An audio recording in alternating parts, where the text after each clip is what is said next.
네, 태양계 바깥에서 지구와 비슷한 행성이 발견됐습니다. 이른바 지구의 사촌형 별이라고 부르는데 환경이 지구와 같다면 혹시 우리 같은 생명체가 있는 건 아닐까요? 네, 또 환경 오염 때문에 지구에서 살기 힘든 때가 오면 우리가 그 별로 가서 살 수 있는 건 아닌지 과학계가 주목하고 있습니다. 이태영 한국우주환경과학연구소장 나오셨습니다. 네, 어서 오십시오. 네, 안녕하십니까. 뭐 여러 가지 이제 명칭으로 부르는 것 같아요. 네네. 뭐 또 하나의 지구 뭐 2.0, 네네. 지구 사촌형, 네네. 뭐 등등 부르는데 네네. 이 별을 그렇게 부르는 뭐 지구라고 부를 만한 뭐 이유가 무엇입니까? 네, 일단 기본적으로 이 행성이 돌고 있는 그 케플러 452라는 별 자체가 예. 우리의 태양과 굉장히 비슷합니다. 태양과 뭐 크기도 비슷하고 예. 온도, 나이가 대략적으로 한 60억 년 정도 됐어요. 예. 태양이 한 45억 년쯤 됐잖아요. 그러니까 태양의 나이가 한 100억 년을 살 수 있는데 태양은 한 절반쯤 사는 거고 이 별은 조금 더 산 거예요. 예. 아직 한창이죠. 그래서 태양과 비슷한 별 주위에서 지구처럼 따뜻한 온도가 유지되는 곳, 그러니까 물이 액체 상태로 유지될 수 있는 곳에 이 발견된 행성이거든요. 크기도 지구보다 조금 더 커가지고 지름이 한 1.6배 정도. 예. 그러니까 60억 년 동안 물이 액체 상태로 존재하는 그런 행성이었다. 근데 태양과 비슷한 그런 별 옆에 있다. 그러니까 사촌이라는 것은 부모 같은 게 사촌이잖아요. 그러니까 부모별, 태양과 그 케플러 452가 비슷하기 때문에 같은 부모는 아니고 비슷한 부모다. 그렇죠. 그래서 이제 지구보다 좀 크기 때문에 사촌형이다. 예. 예, 그렇게 얘기하고 있습니다. 공식 명칭은 무엇입니까? 그러니까 케플러 452b거든요. 452b. 그러니까 별 자체를 A로 보고 예. 그 별에서부터 가까운 순으로 그러니까 B, C, D 나가기 때문에 452 별의 첫 번째에 있는 행성이다. 예. 그렇습니다. 우리 지구가 45억 년이고요. 네네. 그리고 지금 이번에 발견된 별이 60억 년입니다. 네네. 그러면 60억 년 동안 우리와 비슷한 환경에 있었다면 그렇죠. 생명체가 살고 있을 것이다. 네네. 이게 가장 궁금한 부분인데요. 사실 정확히는 알 수 없죠. 뭐 가볼 수도 없고 단지 이제 앞으로 좀 더 연구를 해봐야 되겠지만 이 지구와 비슷한 환경에서 60억 년 정도 시간이 흘렀는데 생명체가 없다라고 한다면 그것도 이상하지 않겠는가. 그렇다면 우리 은하계 내에만 해도 수십억 개 정도의 지구가 있을 것이다. 라는 정도 추측을 하고 있는데 그런 환경 속에서 수십억 년이 흘러도 생명체가 없다라고 한다면 예. 정말 이 우주에 우리밖에 없는 것이 아닌가. 예. 이런 의아심도 들겠죠. 예. 네네. 만일 이제 물이 있고 인간이 살기에 뭐 적합하다면 우리가 그것을 뭐 살 수도 있는 겁니까? 일단은 뭐 여러 가지 조건들이 맞아야 되겠죠. 일단 크기는 어느 정도 비슷하게 되는데 중력은 우리보다 좀 클 것 같아요. 정확한 질량은 좀 더 확인해 봐야 되겠지만 예. 대략 한 중력이 한 2배쯤 될 것이다 이렇게 예상이 되고 있고 아직 대기 상태를 몰라요. 예. 우리는 지금 산소가 필요하잖아요. 예. 이 대기 속에 산소나 뭐 질소 같은 게 어느 정도 있는가 이런 상황 같은 거 또 대기의 압력 같은 거 이런 것도 측정해 봐야 되는데 그렇다고 하더라도 정말 우리가 살 수 있는 조건이 된다고 하더라도 빛으로 갔을 때 1400년 정도 가는 거리예요. 얼마나 먼 거리냐 하면 그 얼마 전에 뉴 호라이즌서가 명왕성을 탐사했죠. 예. 네. 그 뉴 호라이즌서가 시속 한 5만 킬로로 날아가요. 예. 이런 우주선을 타고 가더라도 지구를 1시간에 한 바퀴보다 더 빨리 도는 거죠. 이런 걸 타고 가더라도 여기까지 가는데 수천만 년이 걸려요. 예. 그러니까 이제 정상적인 방법으로는 어렵고요. 예. 인터스텔라에서 영화에서 나오는 것처럼 특별한 방법. 예를 들어서 광속에 가까운 우주선을 탄다든가 예. 아니면은 또 이제 뭐 현실적으로 불가능하지만 뭐 워프하는 뭐 웜호를 통과한다든가 하는 만화 같은 네. 그런 일이 벌어지기 전에는 가긴 힘든데 뭐 스티브 호킹 박사 같은 분들의 말에 의하면 한 500년, 1000년 정도 지나기 전에 인간이 어떤 광속 가까운 비행을 할 수 있는 기술이 만들어지지 않겠는가. 그래요. 그러니까 먼 훗날의 일이지만 우리가 이제 서서히 뭐 조사를 하고 알고는 있어야 되겠죠. 네, 예. 영화 같은 일이 일어날 수도 네. 있겠네요. 네.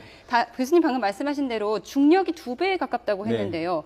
어떤 변화가 있을까요? 참 피곤한 일입니다. 네. 본인의 몸무게가 2배가 된다고 생각을 해보세요. 예. 다이어트 하시는 분들 곱하기 2 하셔야 됩니다. 그러니까 기본적으로 여러 가지 조건도 있겠지만 중력이 2배면 몸무게가 2배가 되는 거예요. 그만큼 움직이기가 힘들죠. 그리고 또 이제 에너지가 많이 필요할 겁니다. 그래서 정상적인 상황이라면 뭐 대기라든가 이런 부분이 비슷하다면 사람이 살 수는 있겠지만 조금 가면 다이어트를 좀 더 많이 하셔야 될 것 같습니다. 예, 지금 뭐 빛의 속도로 가더라도 1400년을 날아가야 된다고 네. 하는데 만약에 1400년 정도 걸려서 뭐 갈 네. 수 있다 그러면 1400년 뒤에는 좀 다른 모습으로 되어 있지 않을까요? 사실 우주의 나이에서 1400년이라는 건 굉장히 짧은 시간이거든요. 아, 그래요? 예, 그러니까 인간한테 1400년이 굉장히 긴 시간이지만 예. 우리가 보통 이 별의 나이를 60억 년, 지구는 45억 년 이렇게 이야기할 때 1400년은 긴 시간 아니에요. 다만 우리가 살아있는 주기 동안은 좀 어렵죠. 뭐 어떤 사람들은 여기다가 뭐 전파를 쏜다라고 얘기하는데 전파를 쏴봤자 가는데 1400년.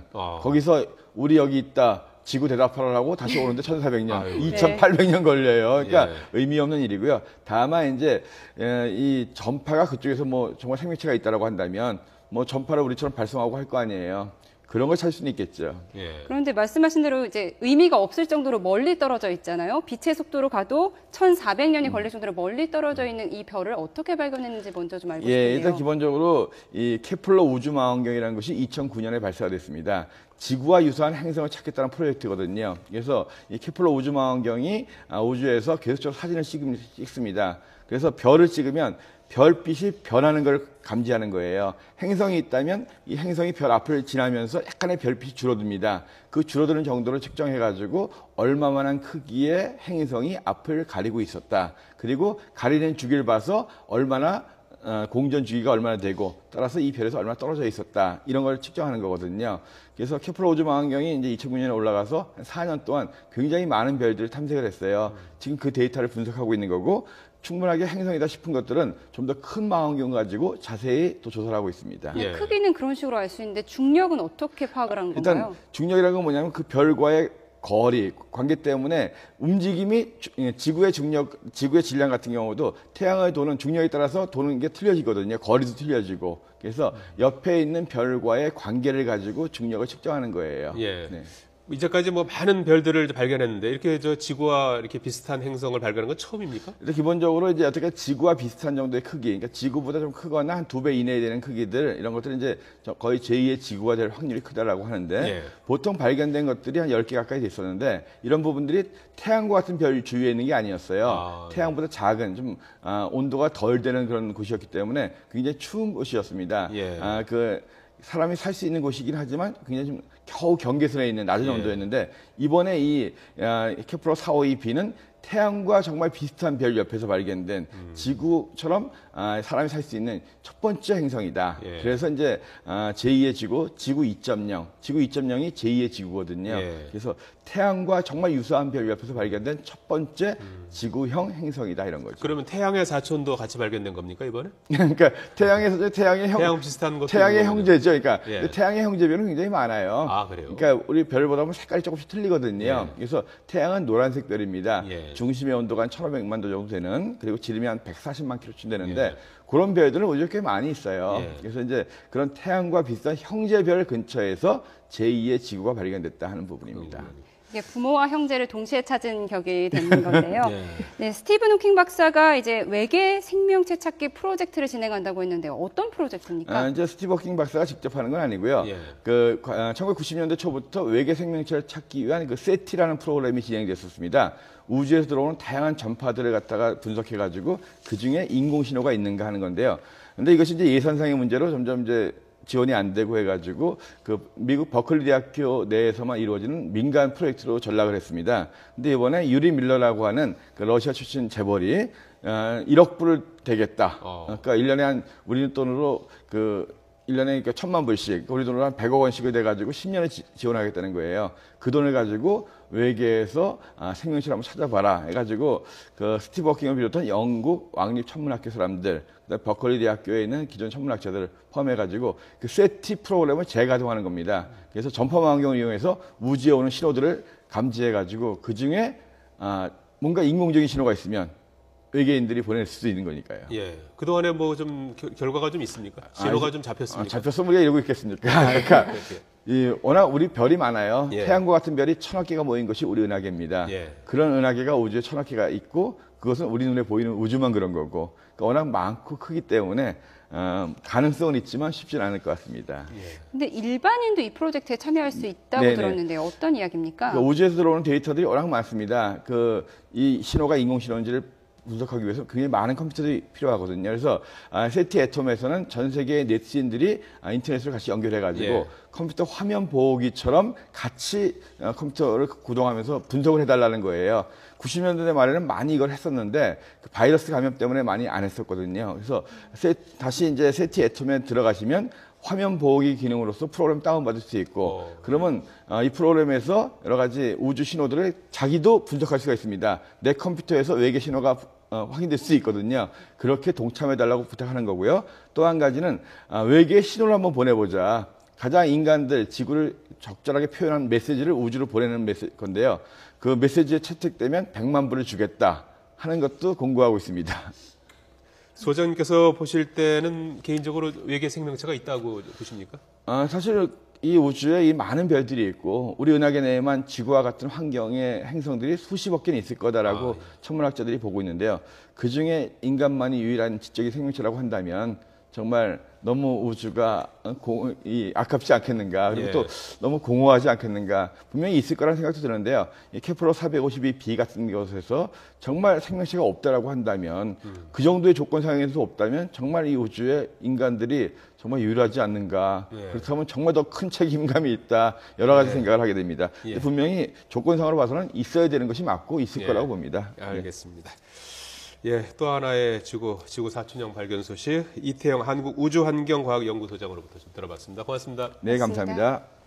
정확히는 알 수 없죠. 가볼 수도 없고 단지 이제 앞으로 좀 더 연구를 해봐야 되겠지만 이 지구와 비슷한 환경에서 60억 년 정도 시간이 흘렀는데 생명체가 없다라고 한다면 그것도 이상하지 않겠는가. 그렇다면 우리 은하계 내에만 해도 수십억 개 정도의 지구가 있을 것이다. 라는 정도 추측을 하고 있는데 그런 환경 속에서 수십억 년이 흘러도 생명체가 없다라고 한다면 정말 이 우주에 우리밖에 없는 것이 아닌가 이런 의아심도 들겠죠. 네네. 만일 비슷한 별 주위에서 지구처럼 따뜻한 온도가 유지되는 곳, 그러니까 물이 액체 상태로 유지될 수 있는 곳에 이 발견된 행성이거든요. 크기도 지구보다 조금 더 커가지고 지름이 한 1.6배 정도. 그러니까 60억 년 동안 물이 액체 상태로 존재하는 그런 행성이었다. 근데 태양과 비슷한 그런 별 옆에 있다. 그러니까 사촌이라는 것은 부모 같은 게 사촌이잖아요. 그러니까 부모 별, 태양과 그 케플러 452가 비슷하기 때문에 같은 부모는 아니고 비슷한 부모다. 그렇죠. 그래서 이제 지구보다 좀 크기 때문에 사촌 형이다. 그렇게 얘기하고 있습니다. 공식 명칭은 무엇입니까? 그러니까 케플러 452b거든요. 452b. 그러니까 별 자체를 A로 보고 그 별에서부터 가까운 순으로 그러니까 B, C, D 나가기 때문에 452 별의 첫 번째에 있는 행성이다. 그렇습니다. 우리 지구가 45억 년이고요. 네네. 그리고 지금 이번에 발견된 별이 60억 년입니다. 네네. 그러면 60억 년 동안 우리와 비슷한 환경에 있었다면 그렇죠. 생명체가 살고 있을 것이다. 네네. 이게 가장 궁금한 부분인데요. 사실 사촌형, 뭐 등등 부르는데 네네. 이 별을 그렇게 부르는 지구라고 부를 만한 이유가 무엇입니까? 네, 일단 기본적으로 이 행성이 돌고 있는 그 케플러 452라는 별 자체가 우리의 태양과 굉장히 비슷합니다. 태양과 크기도 비슷하고 온도, 나이가 대략적으로 한 60억 년 정도 됐어요. 태양이 한 45억 년쯤 됐잖아요. 그러니까 태양의 나이가 한 100억 년을 살 수 있는데 태양은 한 절반쯤 사는 거고 이 별은 조금 더 산 거예요. 아직 한창이죠. 그래서 태양과 태양계 바깥에서 지구와 비슷한 행성이 발견됐습니다. 이른바 지구의 사촌형 별이라고 부르는데 환경이 지구와 같다면 혹시 우리 같은 생명체가 있는 건 아닐까요? 네, 또 환경 오염 때문에 지구에서 살기 힘든 때가 오면 우리가 그 별로 가서 살 수 있는 건 아닌지 과학계가 주목하고 있습니다.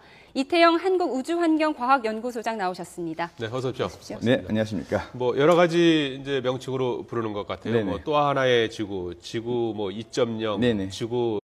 태양계 바깥에서 지구와 비슷한 행성이 발견됐습니다. 이른바 지구의 사촌형 별이라고 부르는데 환경이 지구와 같다면 혹시 우리 같은 생명체가 있는 건 아닐까요? 네, 또 환경 오염 때문에 지구에서 살기 힘든 때가 오면 우리가 그 별로 가서 살 수 있는 건 아닌지 과학계가 주목하고 있습니다. 이태영 한국우주환경과학연구소장 나오셨습니다. 네, 어서 오십시오. 네, 안녕하십니까. 여러 가지 이제 명칭으로 부르는 것 같아요. 네네. 또 하나의 지구 2.0, 네네. 지구 사촌형, 네네. 등등 부르는데 네네. 이 별을 그렇게 부르는 지구라고 부를 만한 이유가 무엇입니까? 네, 일단 기본적으로 이 행성이 돌고 있는 그 케플러 452라는 별 자체가 우리의 태양과 굉장히 비슷합니다. 태양과 뭐 크기도 비슷하고 예. 온도, 나이가 대략적으로 한 60억 년 정도 됐어요. 예. 태양이 한 45억 년쯤 됐잖아요. 그러니까 태양의 나이가 한 100억 년을 살 수 있는데 태양은 한 절반쯤 사는 거고 이 별은 조금 더 산 거예요. 예. 아직 한창이죠. 그래서 태양과 비슷한 별 주위에서 지구처럼 따뜻한 온도가 유지되는 곳, 그러니까 물이 액체 상태로 유지될 수 있는 곳에 이 발견된 행성이거든요. 크기도 지구보다 조금 더 커가지고 지름이 한 1.6배 정도. 예. 그러니까 60억 년 동안 물이 액체 상태로 존재하는 그런 행성이었다. 근데 태양과 비슷한 그런 별 옆에 있다. 그러니까 사촌이라는 것은 부모 같은 게 사촌이잖아요. 그러니까 부모별, 태양과 그 케플러 452가 비슷하기 때문에 같은 부모는 아니고 비슷한 부모다. 그렇죠. 그래서 이제 지구보다 좀 크기 때문에 사촌형이다. 예. 예, 그렇게 얘기하고 있습니다. 공식 명칭은 무엇입니까? 그러니까 케플러 452b거든요. 452b. 그러니까 별 자체를 A로 보고 예. 그 별에서부터 가까운 순으로 A, 그러니까 B, C, D 나가기 때문에 452별의 첫 번째에 있는 행성이다. 예. 그렇습니다. 우리 지구가 45억 년이고요. 네네. 그리고 지금 이번에 발견된 별이 60억 년입니다. 네네. 그러면 60억 년 동안 우리와 비슷한 환경에 있었다면 그렇죠. 생명체가 살고 있을 것이다. 이게 네네. 가장 궁금한 부분인데요. 사실 정확히는 알 수 없죠. 뭐 가볼 수도 없고 단지 이제 앞으로 좀 더 연구를 해봐야 되겠지만 이 지구와 비슷한 환경에서 60억 년 정도 시간이 흘렀는데 생명체가 없다라고 한다면 그것도 이상하지 않겠는가. 그렇다면 우리 은하 할 수 있는 조건이 된다고 하더라도 빛으로 갔을 때 1400년 정도 가는 거리예요. 얼마나 먼 거리냐 하면 그 얼마 전에 뉴 호라이즌소가 명왕성을 탐사했죠. 예. 네. 그 뉴 호라이즌소가 시속 한 5만 킬로로 날아가요. 예. 이런 우주선을 타고 가더라도 지구를 1시간에 한 바퀴보다 더 빨리 도는 거죠. 이런 걸 타고 가더라도 여기까지 가는데 수천만 년이 걸려요. 예. 그러니까 이제 정상적인 방법으로는 어렵고요. 예. 인터스텔라에서 영화에서 나오는 것처럼 특별한 방법. 예를 들어서 광속에 가까운 우주선을 탄다든가 예. 아니면은 또 이제 뭐 현실적으로 불가능하지만 뭐 워프하는 뭐 웜호를 통과한다든가 하는 만화 같은 네. 그런 일이 벌어지기 전에는 가긴 힘든데 뭐 스티브 호킹 박사 같은 분들의 말에 의하면 한 500년, 1000년 정도 지나기 전에 내만 해도 수십억 개 정도의 지구가 있을 것이다. 라는 정도 추측을 하고 있는데 그런 환경 속에서 수십억 년이 흘러도 생명체가 없다라고 한다면 예. 정말 이 우주에 우리밖에 없는 것이 아닌가 예. 이런 의아심도 들겠죠. 예. 네네. 만일 이제 물이 있고 인간이 살기에 뭐 적합하다면 우리가 거기서 뭐 살 수도 있는 겁니까? 일단은 뭐 여러 가지 조건들이 맞아야 되겠죠. 일단 크기는 어느 정도 비슷하게 되는데 중력은 우리보다 좀 클 것 같아요. 정확한 질량은 좀 더 확인해 봐야 되겠지만 예. 대략 한 중력이 한 2배쯤 될 것이다 이렇게 예상이 되고 있고 아직 대기 상태를 몰라요. 예. 우리는 지금 산소가 필요하잖아요. 예. 이 대기 속에 산소나 뭐 질소 같은 게 어느 정도 있는가 이런 상황 같은 거 또 대기의 압력 같은 거 이런 것도 측정해 봐야 되는데 그렇다고 하더라도 정말 우리가